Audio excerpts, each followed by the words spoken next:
Danielle Tiplady, junior nurse. Let's talk about the problems of your professions, in particular about the cuts of NHS and on the education, cuts about education universities, which are also affecting your profession. What is happening, what is changing in these weeks? So in November, the government cut the funding for nursing, midwifery and other courses, choosing to replace this with extortionate loans of up to £64,000. So we work 2,300 hours, so we will be effectively paying to work. We work nights, weekends, long days, bank holidays. We are working people.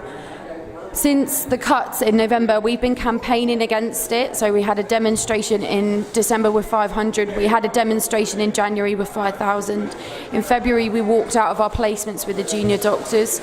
We've done a die-in, we've lobbied MPs. There was an opposition debate about it last week, which the Conservative government steamrolled despite not wanting to listen to our arguments to it. They ran in to vote against us at the end.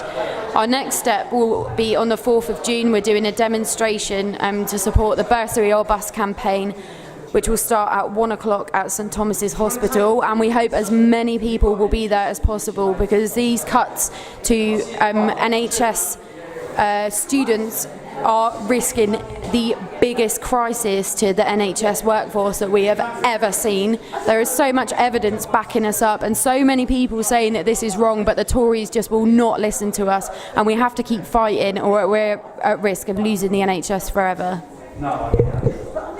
What's the answer now by the government, especially Jeremy Hunt? How is answering? The only way that we're going to win this is if we get the government out of office and have a general election. About bursary, how can students live? The thing that the government have done has been quite clever in the fact that they've said that we will get more money in a loan. And that means that whilst you're studying, you'll have a little bit more money, but actually in the long term, when you're a qualified nurse or midwife or healthcare professional and you've got a salary that's already lost 15% since 2010, you will be paying back this massive debt from your salary.